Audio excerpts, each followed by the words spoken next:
the comments about Jews being controlling the media and so on and so forth. Well, that comes from not being exposed to Jewish tradition. It comes from not having enough contact with people like me and others that would suggest. I mean, I'm dumb enough to suggest that we're not all that smart. So I mean, to suggest that there might be other alternatives. So I want to suggest then that the fundamental problem of citizenship education, I call this the pedagogy of difference.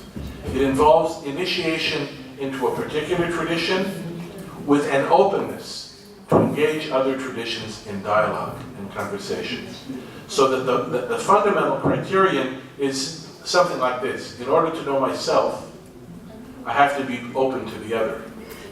But in order to understand the other, I also have to understand myself. So the pedagogy of difference is both about learning how I'm different from the other, my background, my history, my culture, my faith, and so on.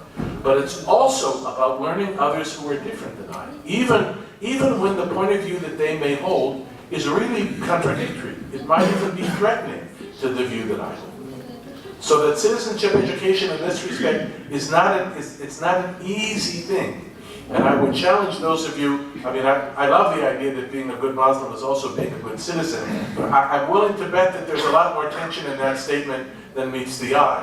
Because to be open to other forms of citizenship that might actually be different than mine are, in my view, at the heart, or is at the heart of what citizenship education would entail. Now, maybe I'll wait for the questions, and I can give you a couple of examples of how at least we try and do this at the University of Haifa. But at the end of the day, my resolution to this issue of how do we have a maximal citizenship education and a thick cultural identity is what I call pedagogy of difference, which is basically the simple idea that in order to know myself, I have to be exposed and be prepared to engage and dialogue with the other. And in order to really understand the other, I also have to be comfortable and firm and understand myself and where I came from. So I need to know both how I'm different from others, and I need to be exposed to and engage others who are different from me. It's a very different strategy of thinking about citizenship than, for example, the pedagogy of the oppressed by Paulo Freire, because it's totally void of victimhood. There's no power victims here. I can talk a lot about the problems of victimhood. I think in my part of the world we have too many people that think they're victims, both Jews and Palestinians, and the end result it makes us very hard to be flexible because we're so worried about what the other one is going to do to us that it's very hard to get along. So it's a form of pedagogy of dialogue that's not the least bit naive. It's not the least bit naive.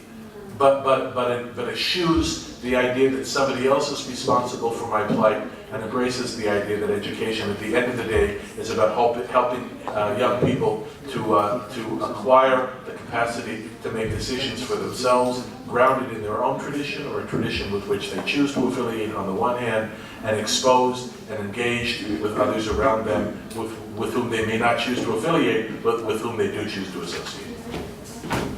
Thank you very much. Thank you very much, Dr. and Rabbi. Actually, should also mention that title, Alexander. We gave you 4 extra minutes, so we'll negotiate what we will get to talk about. Thank you. And now I would like to invite Dr. Evan Daly. Alphabetically, we are going alphabetically. Eileen, right? Eileen M. Daly, JD, which means she's a lawyer, PhD, senior PhD, and she is now assistant professor of pastoral studies at Loyola University, Chicago. Is a former lawyer turned Catholic religious educator. Her recent work has focused on informal public religious education. She is the author and architect of an app for Apple known as art/y/fact/xn. This is a device that facilitates Christian religious education in the recreational context of art museums. So please welcome Dr. Daly. Thank you all. I want to express my thanks both to the organizers and to Baylor University, but also to all of the participants. This is one of the best conversational contexts that I hang out in. I love this. So, thank you for having me. I'm going to talk about religious education in, Catholic education and public education for citizenship in the United States. You may have heard, but our government shut down for a couple of weeks about a month ago. There was a little protest, but mostly we just kind of let that happen. And so, in the context of speaking on citizenship, it felt like it was a significant context to surface at the beginning of this talk. And so one could ask, is the US Congress a good citizen? No. They can't talk to each other.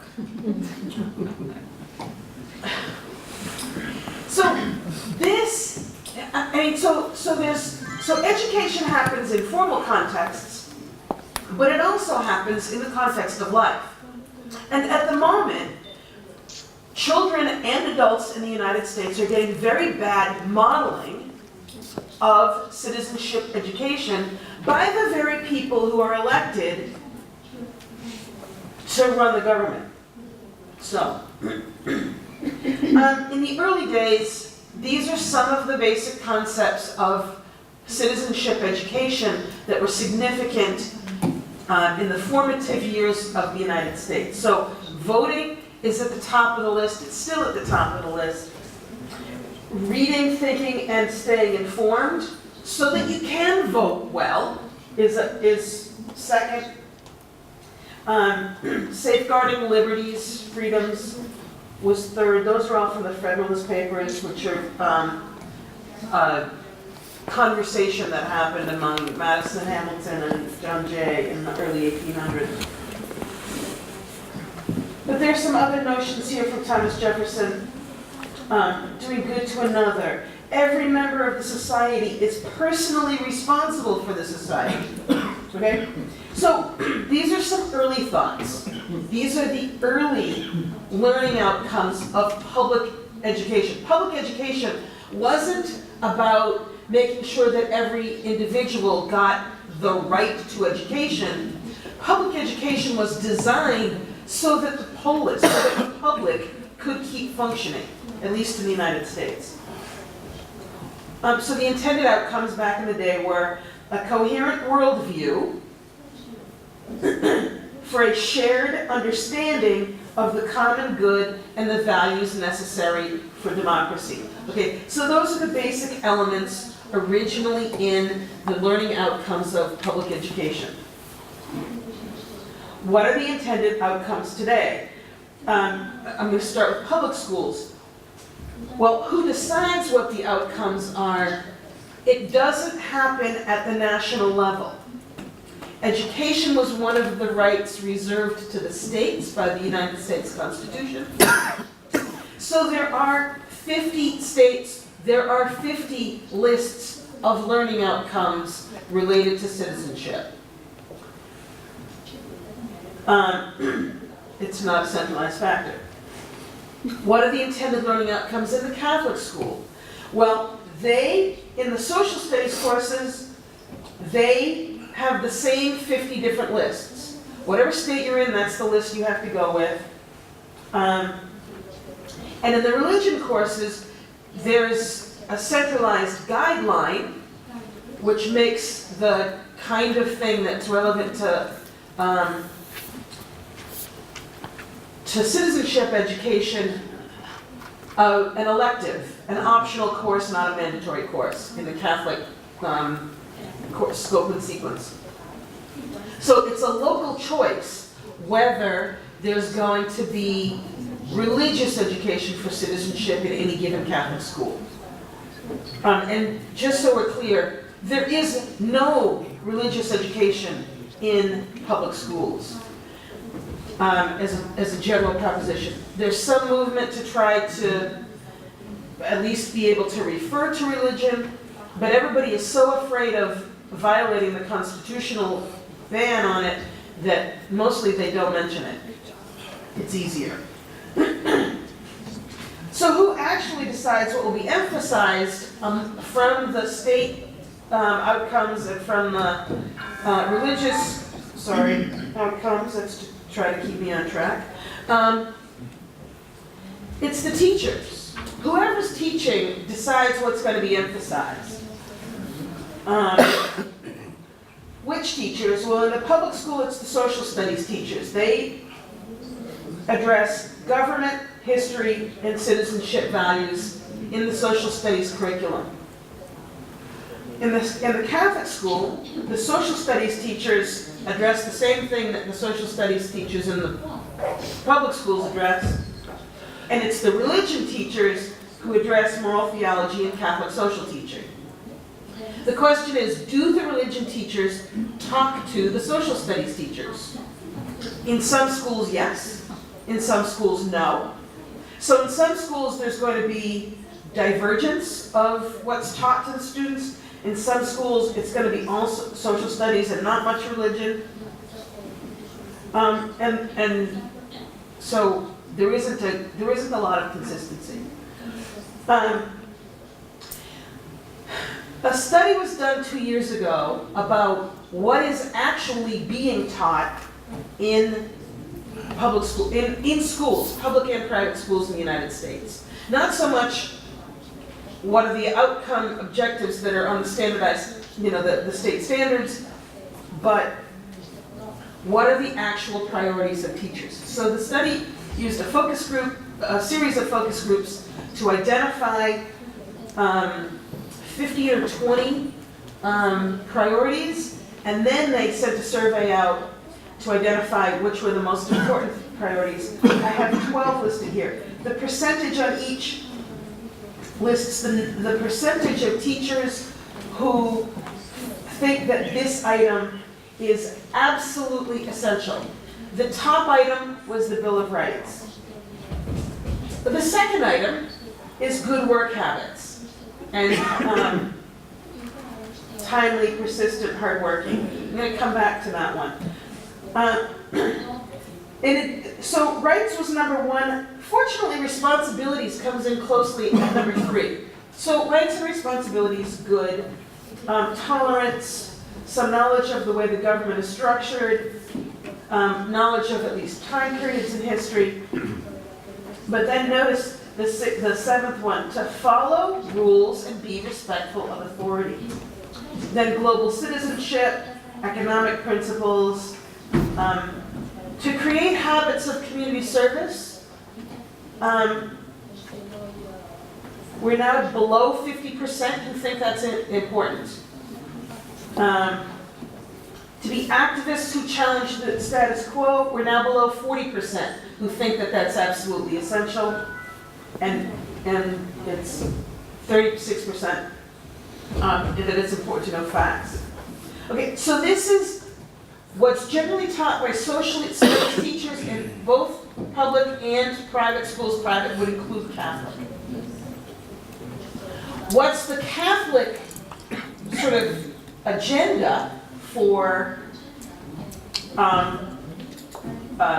citizenship in schools? Well, that would be the 7 principles of Catholic social teaching. Number 1 is human life and dignity of the person. Family, community, and participation. Again, rights and responsibilities. But 4 is something we didn't see on the other list. Option for the poor and vulnerable. 5, the dignity of work and the rights of workers. 6, solidarity. 7, care for God's creation.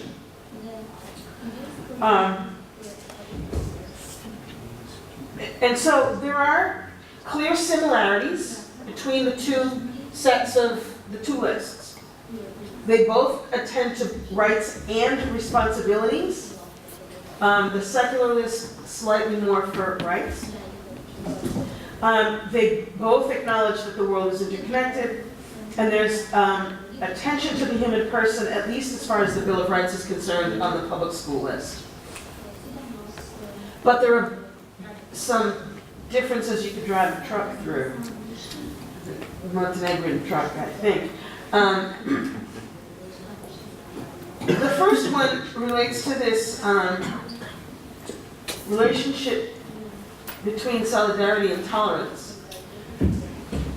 The public school list is about tolerance of the other. Catholics teach that I'm supposed to be in solidarity with the other. I'm not supposed to tolerate you, I'm supposed to love you and do everything I can to make your life good, whoever you are, whoever is the other to me. I'm to treat you like a brother or a sister and want the best for you. So there's one difference. Catholic social teaching says we need to have an option for the poor and vulnerable. That would involve, if I'm building a new housing project, I have to consider the poor. If I'm starting a new airline, I have to consider the poor. If I'm starting a new university, I have to consider the poor and vulnerable. And I paired that with the help to develop habits of community service, which didn't even make a 50% we have to do this.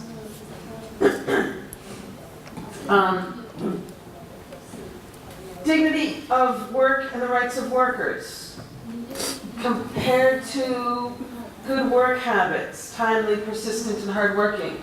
The first benefits the worker, the person. The second,